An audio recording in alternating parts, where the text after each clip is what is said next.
बिस्मिल्लाहिर्रहमानिर्रहीम। अस्सलाम वालेकुम नाज़रीन, आप यूट्यूब चैनल देख रहे हैं। मैं इमरान खान हूं। देखें, इमरान खान साहब की जो रिहाई है वो है पाकिस्तान का सबसे बड़ा मसला। यानी इस वक्त लोग ये समझते हैं कि पाकिस्तान के मसाइल का हल इमरान खान के पास है। वैसे भी वो पाकिस्तान के सबसे मकबूल सियासी लीडर हैं, तो लोग चाहते हैं कि वो बाहर आ जाए। हर आदमी इसके बारे में बात कर रहा है। तो दो चीजें अभी बहुत ज्यादा वायरल हो रही हैं, और ये बातें जो है एस्टेब्लिशमेंट के प्लेटफॉर्म से बाहर आई हैं। ऐसा नहीं है कि इमरान खान साहब ने कोई दावा किया या उनके साथियों ने कोई दावा किया। हत्ता कि जो असद कैसर साहब हैं, जो नॉर्मली मुज़ाकरात के अंदर रहते हैं, और जब भी कोई मुज़ाकरात की बात होती है तो इमरान खान साहब उनको फ्रंट लाइन पे रखते हैं, उन्होंने भी कह दिया कि इमरान खान साहब के अभी कोई मुज़ाकरात हो नहीं रहे, या कुछ चीजों में तब्दीली आ नहीं रही, या इमरान खान साहब की रिहाई के बारे में उनके पास कोई खबर नहीं है। वो ये कहते हैं कि हमने कौमी यकजहती के लिए अपने रवैये को फॉर द टाइम बीइंग इस हुकूमत के साथ तब्दील किया, और उसका मतलब ये निकाला जा रहा है कि शायद कि मुज़ाकरात चल रहे हैं, या कोई डील चल रही है, या कोई बैकडोर चैनल कोई चीजें चल रही हैं। तो ऐसा कुछ नहीं है। ये ट्रक की बत्ती है। इससे पहले भी लोगों ने इसके बारे में बात की, और अभी भी लोग इसके बारे में बात कर रहे हैं। पाकिस्तान तहरीके इंसाफ की लगभग जितनी भी अहम क़यादत है, उन सारों ने इस इम्कान को रद्द कर दिया है कि एस्टेब्लिशमेंट अपनी पॉलिसी बदलने जा रही है, हालात बेहतर होने जा रहे हैं, या इमरान खान साहब की रिहाई की कोशिश की जा रही है। हाँ, एक खबर जो बहुत बड़ी खबर के तौर पे सामने आई, जिसमें नजम सेठी साहब ने, जुबैर अली खान साहब ने, मेरे एक दो दोस्त और हैं, उन्होंने भी ये खबर दी है। तो ये 4-5 लोगों की खबर है कि जेल के अंदर मुलाकात हुई थी इमरान खान साहब से एक अहम शख्सियत की जो गैर सियासी है, और इमरान खान साहब से मदद मांगी गई थी। तो वो इमरान खान साहब ने सपोर्ट दे दी, और वो बात वहीं खत्म हो गई। ना इमरान खान ने कोई डील मांगी, ना उन्हें कोई डील दी गई। बल्कि अगर कोई बात हुई भी तो इमरान खान साहब ने उस मौके पर, जितना मैं इमरान खान को जानता हूं, जिस वक्त उनके साथ इंडिया पे बात की जाएगी तो वो इतना कमजोर आदमी नहीं है कि उस वक्त अपनी रिहाई की बात करेगा, या जिस वक्त उससे कोई मदद मांगने के लिए जाएगा या उससे ये कहेगा कि पाकिस्तान की खातिर तो अपने सोशल मीडिया को, अपने मीडिया को खुद अपना स्टेटमेंट जो है वो आप हमारे हक में दें। तो इमरान खान साहब जब वो मदद देंगे या बात करेंगे तो इतना कमजोर आदमी नहीं कि उस वक्त कहेगा जनाब मेरी रिहाई कर दें, या कोई सियासी बात करेगा। वो इमरान खान की तबीयत भी ऐसी नहीं है, मुझे नहीं लगता उन्होंने ये बात की होगी। दूसरी जानिब से बात हो तो हो। अब देखें, दो तरह की खबरें हैं। सहाफी, दानिश्वर, सियासतदान सारे फंस गए हैं, मुश्किल में पड़ गए हैं। जो लोग ये कहते हैं देखो अवाम तो बाहर देखना चाहती है इमरान खान को, अक्सरियत ये कहती है, मगर फैसला ये अदालतों में नहीं होना इमरान खान के बाहर आने का, ये फैसला कहीं और होना है। जिस वक्त देखें, अब इमरान खान को उसूली तौर पे जेल में होना ही नहीं चाहिए, क्योंकि उनके तकरीबन सारे केसेस फारिग हो गए हैं। अगर ये मामला अदालतों के होते तो 200 मुकदमात बनाकर आलमी रिकॉर्ड ना बनाया जाता। अदालतों का मामला ही नहीं है, मामला कहीं और हो रहा है। ये मिलिट्री एस्टेब्लिशमेंट का फैसला है कि इमरान खान साहब को जेल में रखना है। जिस वक्त मिलिट्री एस्टेब्लिशमेंट अदालतों के ऊपर से अपना दबाव और कंट्रोल हटा लेगी, इमरान खान साहब एक हफ्ते में बाहर आ जाएंगे, इससे ज्यादा टाइम लगेगा भी नहीं।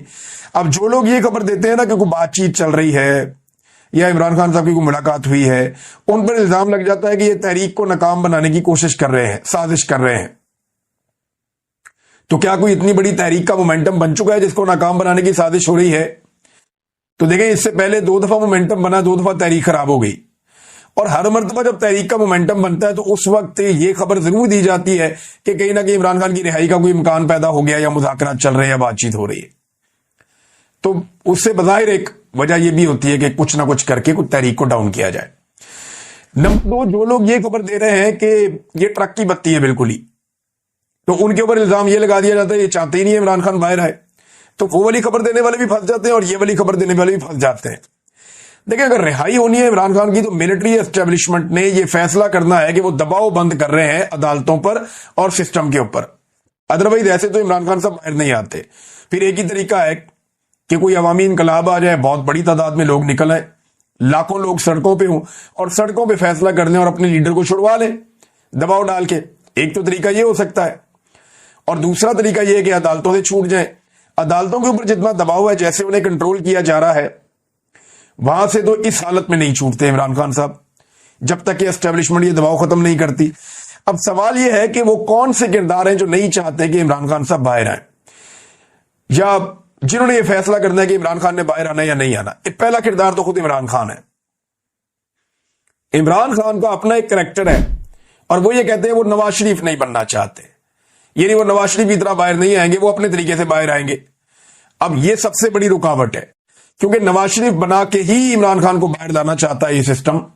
इमरान खान ये नहीं चाह रहे। दूसरा इसके अंदर किरदार आ जाता है मिलिट्री एस्टेब्लिशमेंट का। अब मिलिट्री एस्टेब्लिशमेंट जो है वो एक ताकतवर और मकबूल लीडर इमरान खान का खुलेआम मुकाबला नहीं कर सकते और अपने मफादात के लिए इमरान खान साहब को खतरा समझते हैं। तो वो क्यों चाहेंगे कि इमरान खान साहब अपनी पूरी ताकत के साथ फुल स्विंग में बाहर आ जाएं?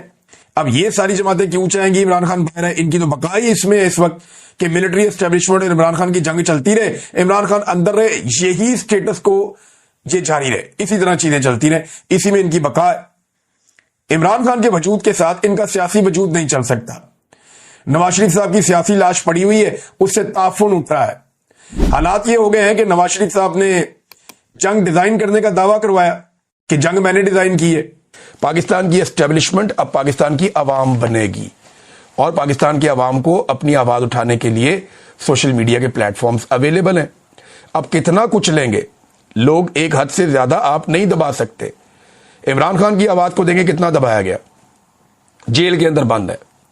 इसकी क्या शरई हैसियत है, जरा ये भी बताएं कि एक लीडर है उसको जेल के अंदर बंद किया हुआ है और उसे बाहर नहीं आने दे रहे, उसकी शक्ल किसी को नहीं देखने दी, उसकी आवाज किसी को नहीं सुनने दी।